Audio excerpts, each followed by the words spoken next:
centro de alabanza y proclamación, el hogar de todas las familias.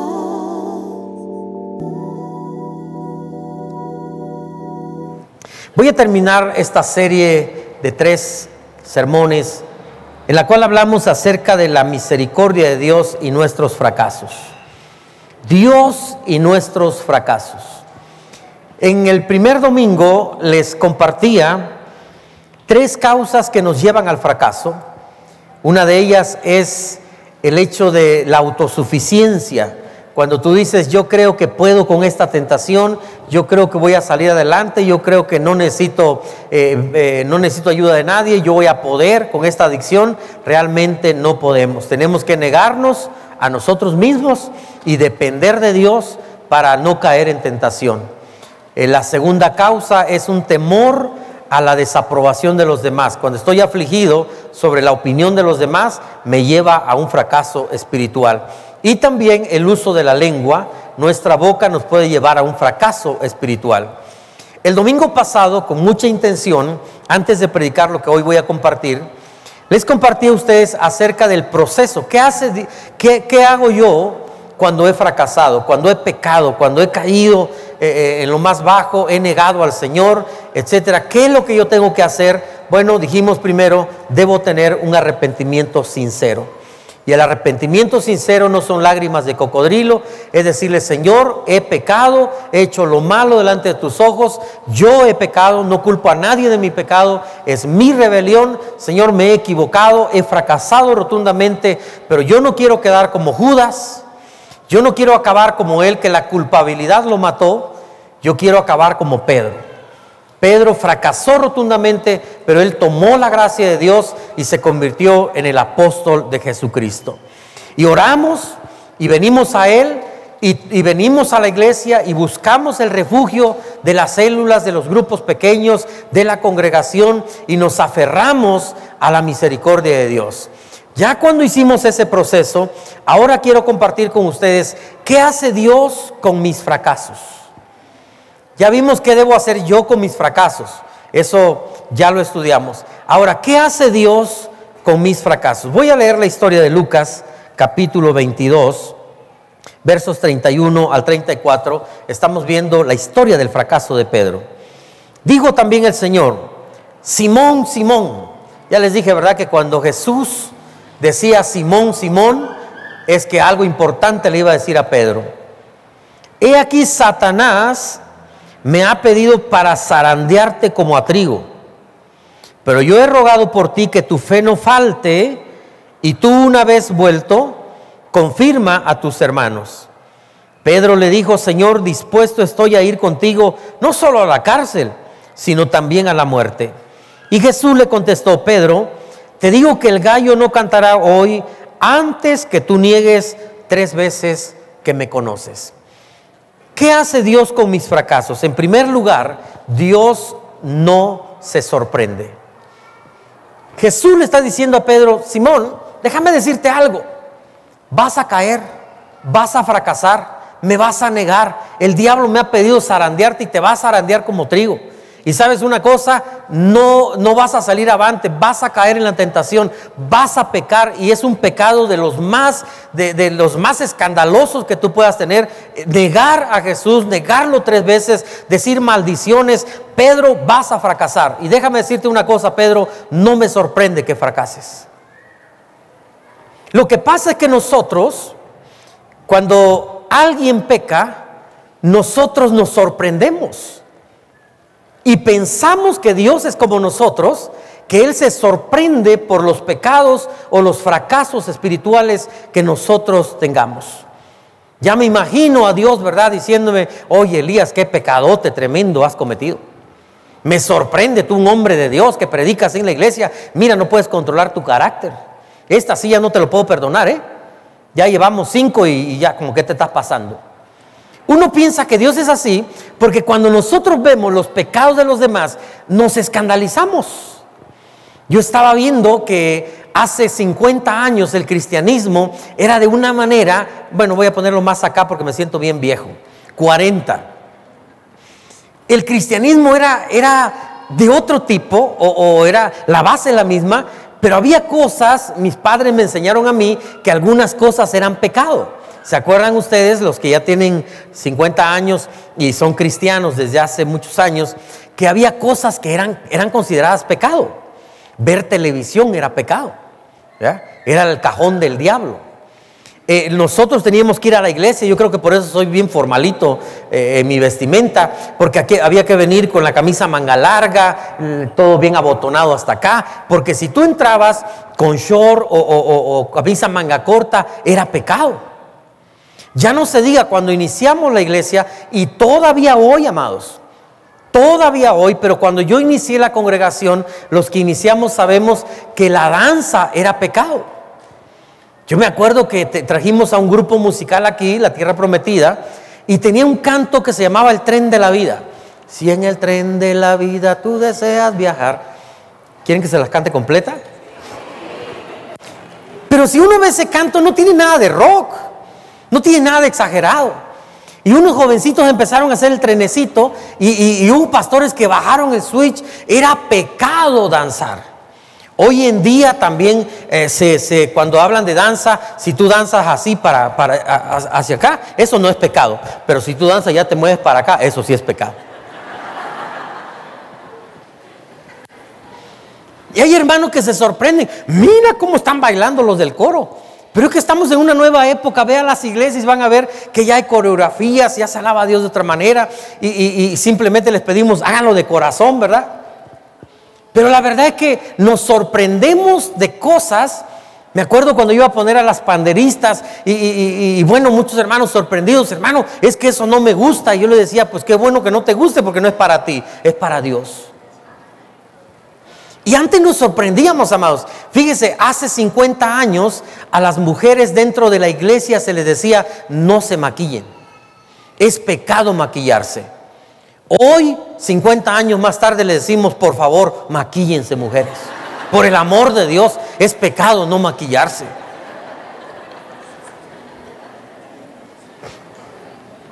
Y lo que era pecado antes, ahora ya no es pecado. Antes era pecado que la mujer usara pantalón.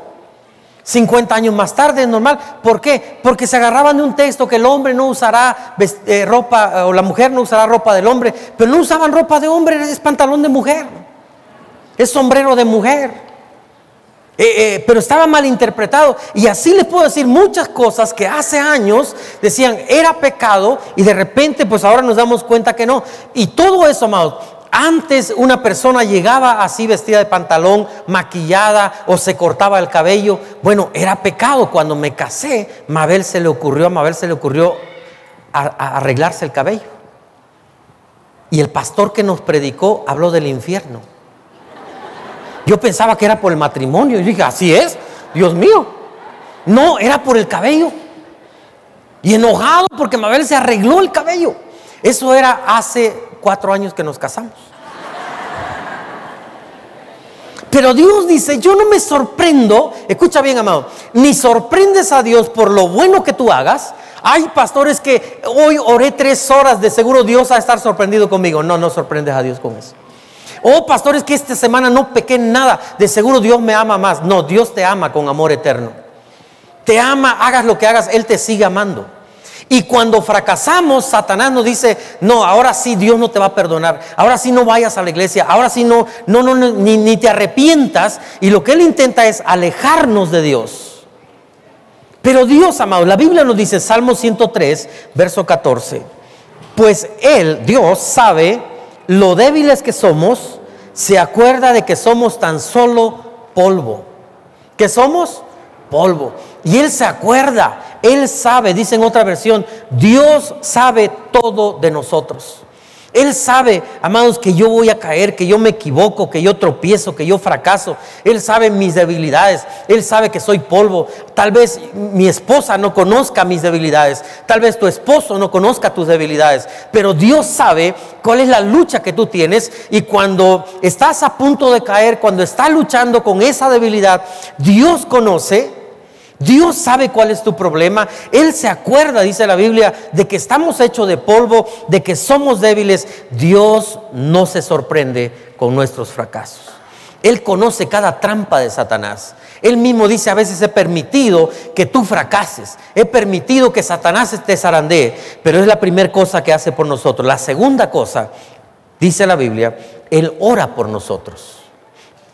Le dice a Satanás, a Pedro, verso 32, pero yo he rogado por ti, no he rogado por ti para que no caigas. No, dice Jesús, yo he rogado por ti para que cuando estés siendo zarandeado, cuando estés fracasando, cuando me estés negando, tu fe no falte. En otras palabras, sigas creyendo en mí. Te vas a sentir mal. Amado, escúchame bien. Dios ha puesto algo que nosotros le llamamos conciencia en nosotros, no es más que la obra del Espíritu Santo. Cuando tú pecas, cuando tú estás haciendo algo malo, cuando sabes que estás fallando delante de Dios, algo te está diciendo aquí: esto que estás haciendo no está bien. Si tienes eso todavía, amado, tienes qué bueno, porque es el Espíritu Santo hablándote. Elías, arrepiéntete, no está bien lo que estás haciendo. Cuando ya no tenemos eso, nuestra mente está cegada, ya no nos importa nada, ya podemos pecar como si fuera comer, etcétera. Pero cuando tenemos eso, Dios dice: yo oro para que tu fe no falte. Vas a caer, vas a tropezar, te vas a equivocar, vas a cometer errores, pero Él está orando por nosotros, para que en medio de eso yo pueda decir: yo no quiero desobedecer a Dios, yo no quiero transgredir una ley, yo no quiero apartarme de Dios, he fracasado, estoy mal, pero me quiero levantar, quiero la misericordia de Dios. Y Jesús dice: yo oro por ti. Amados, cuando alguien ora por nosotros se llama intercesión. Cuando alguien habla de nosotros se llama chisme.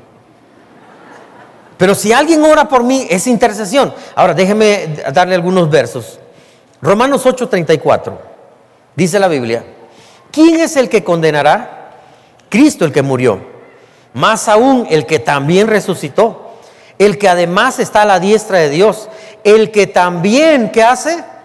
Intercede por nosotros. Murió, resucitó, está sentado a la diestra de Dios. ¿Cuál es la función de Jesús? Orar por nosotros, interceder por nosotros. Cada vez que tú estás a punto de caer, estás luchando con tu debilidad, Él está rogando por ti que su fe no falte, que si llega a tropezar, Él vuelva al camino, Él pueda regresar. Señor, guárdalo, y está clamando por ti, intercediendo por ti. Hebreos capítulo 7, verso 25. Dice la Biblia: por lo cual pueden también salvar perpetuamente a los que por Él, por Jesús, se acercan a Dios, viviendo siempre para interceder por ellos. O sea, el papel de Jesús, ahí sentado a la diestra de Dios, es interceder por nosotros. Dice la Biblia: si alguien hubiera pecado, abogado tenemos para con el Padre, a nuestro Señor Jesucristo. Ahora, amados, escúcheme bien, no se vaya a confundir. Si usted necesita la misericordia de Dios, Dios necesita un arrepentimiento sincero de parte de usted. No podemos aligerar la gracia y la misericordia de Dios. No, pastor, pues ahora peco, total, el Señor me perdona. Sí, el Señor te perdona, pero Él necesita un arrepentimiento sincero, y Él te dice: vete y no peques más. Pero cuando yo estoy caído, amado, cuando yo ya la regué, cuando yo ya fracasé, lo que yo necesito, lo que Dios está haciendo es: primero, no se sorprende con mi pecado. No me dice Elías: qué bárbaro, ya no tienes perdón. No, Él ora por mí, Él está intercediendo por mí. ¿Qué hace un abogado, amados? Los que son abogados aquí saben que interceden por su cliente. Y le dicen al juez: él no tiene culpa, él no merece esta condena, vamos a reducir la condena, vamos a bajarle o vamos a dejarlo libre. Él está intercediendo. Cuando nosotros pecamos, nosotros tenemos un abogado para con el Padre que está diciendo: mira, es cierto, él fracasó, es cierto, él cometió este pecado, pero yo ya di mi vida en la cruz del Calvario por ese pecado que él está cometiendo. Él va a pagar las consecuencias, pero yo ya pagué por ese pecado. Míralo a través de mí, le dice Jesús al Padre. No le tomes en cuenta ese pecado. Él está intercediendo por nosotros porque Él ora por nosotros. En tercer lugar, ¿qué hace Dios con mis fracasos? Él cree en nosotros. Dice la Biblia: de modo que cuando vuelvas, en otra versión dice: de modo que cuando te arrepientas y vuelvas a mí. Jesús no le dice: mira, Pedro, no sé si salgas de esta, no sé si te levantes, no sé si puedas, Pero Jesús le está diciendo aquí en la porción de la palabra de Dios: he rogado por ti que tu fe no falte, y tú, una vez vuelto, confirma a tus hermanos. ¿Qué le está diciendo Jesús a Pedro? Pedro, ¿sabes qué? No importa, tú vas a caer, el diablo me ha pedido, vas a ser zarandeado, me vas a negar 3 veces y vas a ser zarandeado en tu fe. Yo estoy orando para que tu fe no decaiga, pero ya que pases este proceso, ya caíste, cuando tú te arrepientas y vuelvas a mí, tú tienes lugar en el ministerio. Esto, amados, a muchos no les gusta, porque nosotros fuimos criados en un ambiente totalmente religioso. Y muchos dicen: no, es que hay que castigarlo 4 años, 5 años, que no se pare, que no. Y amados, siempre he dicho, es más fácil llegar al cielo que entrar al coro de la iglesia. Cuando alguien cae, comete un error, está en un ministerio, lo que hacemos a veces los pastores es: te voy a disciplinar 5 años. Ahora nadie se va a juntar contigo, que nadie te dirija la palabra, solo vas a lavar los baños, solo vas a estar haciendo esto y no vas a poder ocupar ningún lugar en el ministerio. Pero si esa persona se arrepiente con todo su corazón, le pide a Dios perdón por sus pecados, y ese mismo momento esa persona tiene un infarto, se muere, ¿sabe a dónde se va? Al cielo, al coro celestial. Pero no puede entrar al coro de la iglesia. Porque nos hemos vuelto, amados. Fíjense que el apóstol Pedro niega al Señor. Y Jesús le está diciendo: vas a caer, vas a cometer pecado, pero ¿sabes qué? Yo no te desecho, no vas a dejar de ser líder. Una vez que tú te arrepientas y regreses, sigue haciendo y cumpliendo el propósito de Dios para tu vida.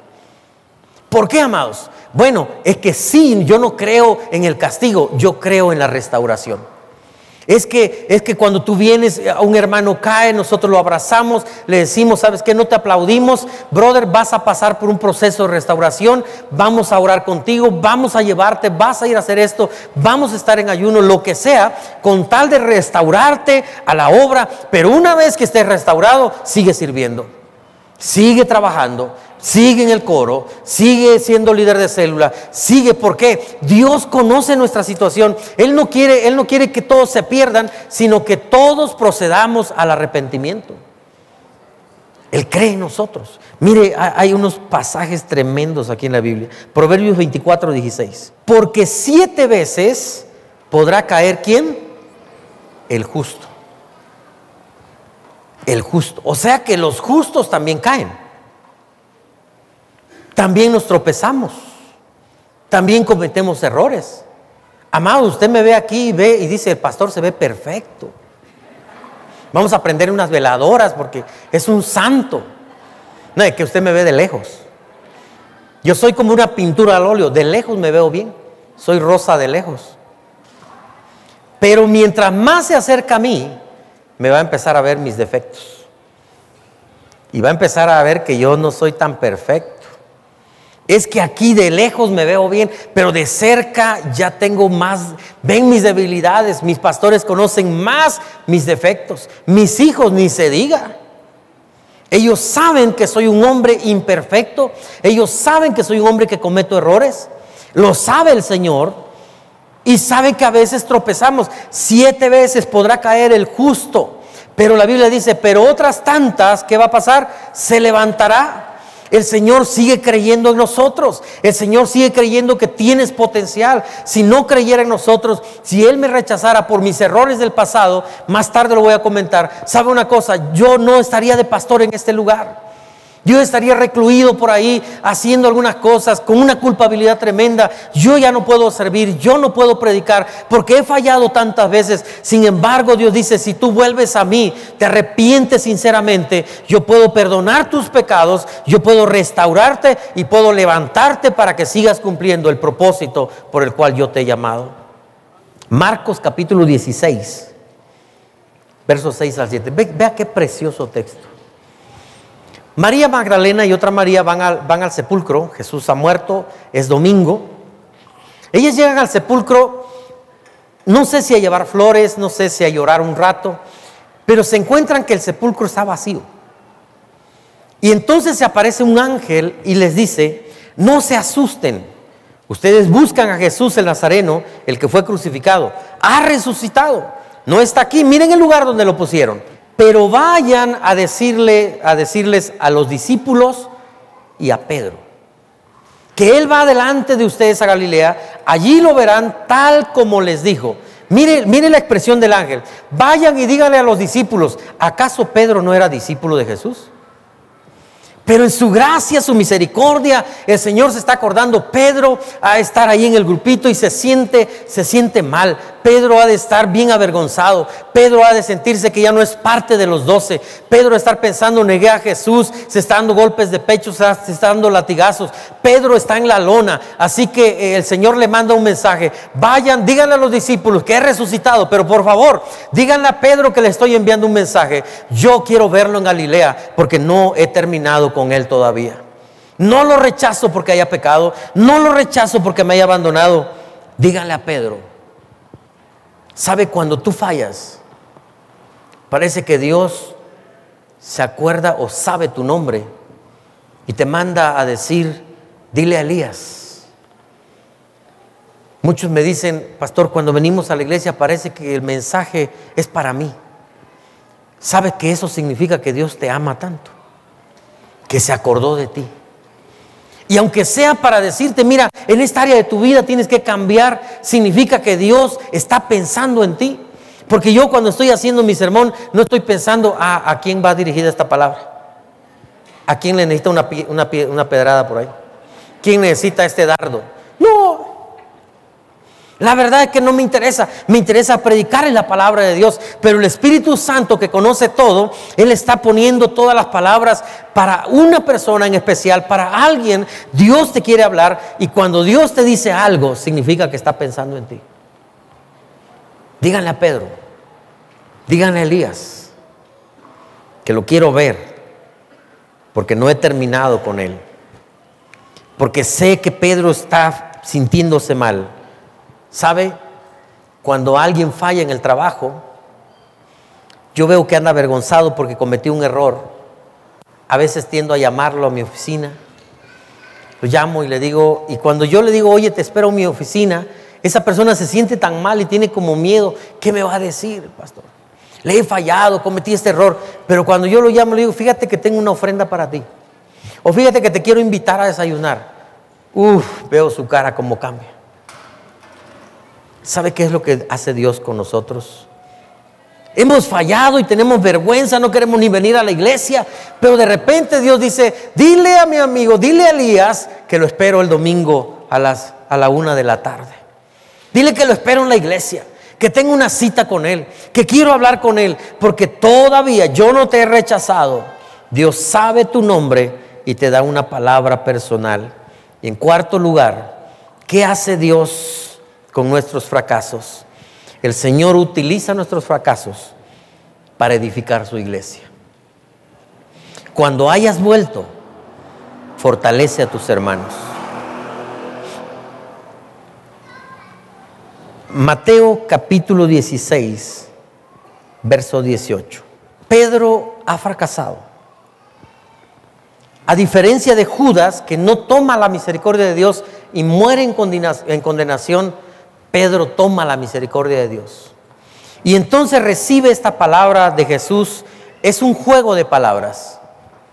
Yo te digo que tú eres Pedro, y sobre esta piedra edificaré mi iglesia. Y las puertas del reino de la muerte no prevalecerán contra ella. Mire esto, amados. El Señor está diciendo a Pedro en un juego de palabras, tú eres Petros, que es la palabra Pedro, y sobre esta Petra, escúcheme bien, edificaré mi iglesia. Son dos palabras distintas en el griego. Petros significa una piedra pequeña.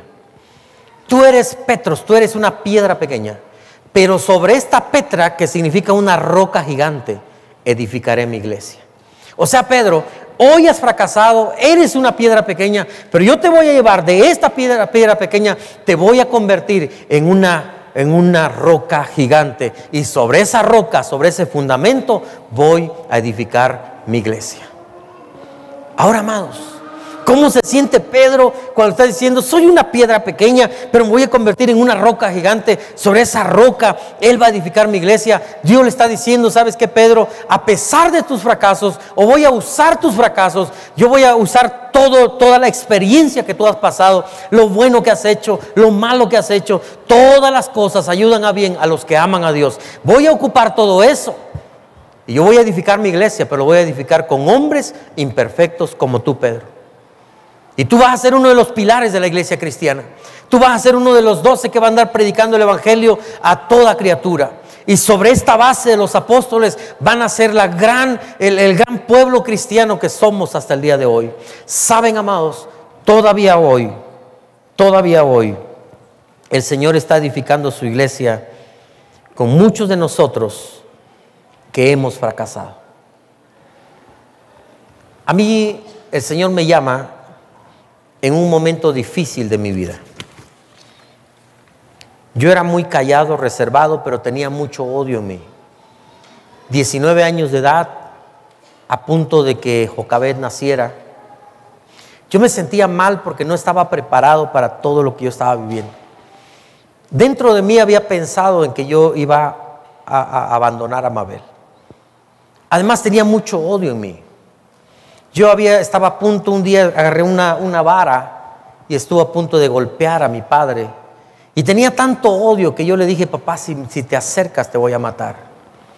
A mí me conocían como el demonio en Matías Romero. Porque no había persona que se me acercara porque ese odio que yo traía hacia Dios, hacia la iglesia, hacia la gente, por muchas cosas. Hacían de mí un joven que no era digno de ser llamado a ser pastor. Mi hermano Nahum era el más digno. Nahum es un hombre cristiano, tan cristiano que raya en lo legalista. Eso no lo vayan a filmar. Nahum es de los que no hace nada con tal de no pecar. Y yo siempre he dicho, este hombre es tan íntegro que él debe ser pastor. Yo tengo muchos problemas. Yo estoy en una lucha, en un conflicto. Apenas si puedo con mi matrimonio. Pero además me estaban renunciando de un trabajo y como yo era violento, yo quería hacer huelga. Y no me voy a dejar y los voy a demandar y ya había hablado con los compañeros y vamos a tapar aquí. De alguna sección sería yo. Oaxaqueño. Amargado. Así, de esa manera, me fui a ese campamento de jóvenes. Pensando, a ver, ¿qué puede hacer Dios conmigo? Retando a Dios. No había partido de fútbol que yo jugara sin que yo me peleara con alguien. Todavía más Dios no ha terminado conmigo. Pero ustedes hubieran conocido al Elías de hace años. No había futuro para mí. Y entonces me voy a un campamento de jóvenes, 1985. Me acuerdo bien que estuve toda la semana en ese campamento de jóvenes. El día miércoles me peleo con el árbitro. Yo dije, Dios no está trabajando conmigo. Pero el día viernes algo pasó. Nos dijeron, los hijos de pastores van a tocar la alabanza, van a ministrar la alabanza. Elías, tú tocas la guitarra, ¿por qué no pasas? Yo dije, esta es mi oportunidad. Entonces me puse una playera que yo llevaba. Esa playera tenía un conejito acá y decía Playboy. ¿Y sabe qué pensé? Pastor que me diga algo, pastor que lo voy a golpear. Y voy a hacer un escándalo. Porque yo quería que alguien me retara. Alguien estaba en una rebeldía tremenda. Y si alguien se atreve a bajarme de ahí, cuidado, porque va a haber bronca ese día. Y yo me llevé la playera negra, me acuerdo.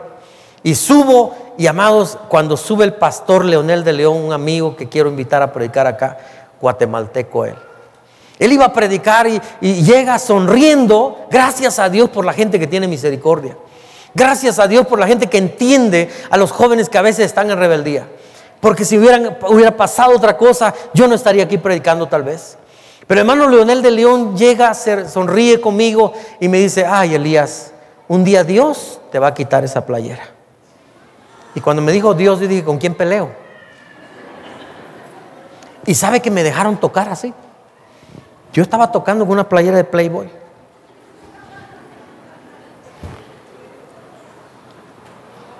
Debemos ser bien misericordiosos. Terminé de tocar terminó la predicación. Un joven viene corriendo ahí atrás. Yo veo al joven que venía corriendo y yo dejo mi guitarra, no sé por qué, y bajé. Iba yo como a abrazarlo a él. Sentía algo especial en el ambiente. Cuando yo bajo, yo caí. Eran las 8, 9 de la noche y yo me quedé acostado, no supe nada. 3 de la mañana yo me despierto. Estaba dando su testimonio un joven que viene aquí a la iglesia, ya no está tan joven. Olivares, no sé, está por ahí. Estaba dando su testimonio y yo estaba viendo a todos, pero había una paz en mi corazón. Algo, yo estuve no sé cuántas horas tirado ahí. El Espíritu Santo trabajando dentro de mí, sanando aquel odio que yo traía. Y de repente me levanto y ahora quiero ir, 6 de la mañana. Yo estaba parado ahí esperando el autobús para irme a Matías, rápidamente ir con Mabel. Perdóname por todo, vamos a hacer esto. Me fui con mis padres. Oiga, papá, perdóname. Y papá, quiero ser pastor. Cuando toda mi vida había dicho, yo no quiero ser pastor. Yo no quiero vivir en pobreza. Había visto a mi padre que había sido pastor muchos años. Yo no quería ser pastor. Pero ahora le estoy diciendo, me quiero ir al seminario. Y llegué a mi trabajo. Llegué con mi renuncia y le digo a mi jefe, vengo a presentar mi renuncia. Y él me dice, ¿y ahora qué vas a hacer? ¿Querías hacer huelga? ¿Ahora qué vas a hacer? Le digo, voy a ser pastor. ¿Sabe cuál fue su respuesta? Elías, tú nunca vas a servir para nada en la vida. Amados, si él me hubiera dicho eso antes, yo lo hubiera golpeado. Pero ahora estoy lleno del Espíritu Santo. Y si lleno del Espíritu Santo podía golpear más duro. Pero yo escuché eso y me empecé a reír. Él me dice, tú nunca vas a servir para nada en la vida. Y nos fuimos a México a estudiar. Fracasé en mi primer ministerio. A los 2 años tuvimos que irnos de la iglesia. Tenía 20 años, había cometido errores. En mi segundo ministerio es una iglesia muy pequeña. Si bien no había fracasado, pero no era lo que yo quería. Es hasta el tercer ministerio. Y cuando vengo a este lugar, el primer año, yo cometo un error y renuncio. Y por 7 años yo no puedo ser pastor. Por 7 años anhelaba, cuando yo me sentaba aquí en las sillas, escuchando a los pastores predicar, yo anhelaba predicar, pero había cometido errores y había renunciado. Y después de 3 fracasos, 7 años después, el Señor me da la oportunidad de pastorear. Y de repente la iglesia empezó a crecer. Y de 12 personas ya éramos 150, y 300, y 500, y 1000. En ese tiempo, cuando llegamos a 1000, Manos de Ayuda era conocida también acá. Y entonces, un día me subo a un taxi. Y el taxista me quedó viendo por el retrovisor. Y yo también lo vi. Y me di cuenta que era mi ex jefe. Y él me dice, Betanzos, ¿qué haces? Le digo, soy pastor de una iglesia que se llama CAP. Y me dice, conozco la iglesia, yo llevo mucha gente ahí en el taxi. Y también tengo la clínica Manos de Ayuda. Oye, yo también conozco la clínica, hay mucha gente que llega ahí. Y le dije, ¿te acuerdas? Cuando tú me dijiste que yo no iba a servir para nada en la vida. Tenías razón. Sin Cristo, yo no iba a servir para nada. Pero Cristo me tomó. Y así, tan débil como soy, tan incapaz, porque yo no tengo habilidades para ser pastor. Yo no sirvo para ser pastor. Muchos lo saben. Me cuesta trabajo ser pastor. Lo único que tengo es un don de predicar la palabra y lo he usado lo mejor que yo pueda hacer. Pero sufro cuando alguien sufre. No puedo ir a un hospital porque no sé qué decir. Soy tímido como para hablar con mucha gente. Pero en medio de todo eso, Dios usó mi fracaso. Porque ahora yo le puedo decir a la gente, ¿sabes qué? Yo te puedo ayudar. Cuando alguien te dice que no sirves para nada, yo soy un ejemplo que sí puede servir cuando tú te pones en las manos de Jesús. Y Él me ha usado a mí para edificar su iglesia. Es la iglesia de Él. Pero me he hecho parte aquí en Oaxaca de la edificación de su cuerpo. Y puedo decir que hemos hecho un poco. Y si Dios pudo hacerlo conmigo, mi amado, ¿qué no puede hacer a través de tu vida? No importa el fracaso que tú hayas cometido, no importa lo que tú hayas hecho en la vida, el Señor te ama. Él te dice, ¿sabes qué? Tú puedes terminar como Judas o puedes terminar como Pedro. Tú escoges la misericordia de Dios o la condenación. Su misericordia está abierta esta mañana. Está abierta para decirte, ¿sabes qué? Yo te he amado. Y yo necesito edificar mi iglesia. Y quiero usar tus fracasos para edificar mi iglesia. Quiero usar tu dolor para edificar mi iglesia. Tal vez tú fuiste abusado. Ayuda a otros que están siendo abusados ahora. Tal vez tú sufriste un aborto en el tiempo que no conocías de Dios. Ayuda ahora a las personas que están luchando, pensando en abortar, para decirles, no lo hagas. Porque yo pasé por esa experiencia. Tal vez tú tuviste adicciones y ahora puedes venir a las personas que sufren adicciones y decirles, ¿sabes qué? Yo quiero ayudarte porque yo destruí mi vida, porque esto me pasó, pero también te quiero decir que pude salir adelante y Dios puede usar todos tus fracasos. Los puede usar para edificar el cuerpo de Cristo. Él tiene poder para hacerlo.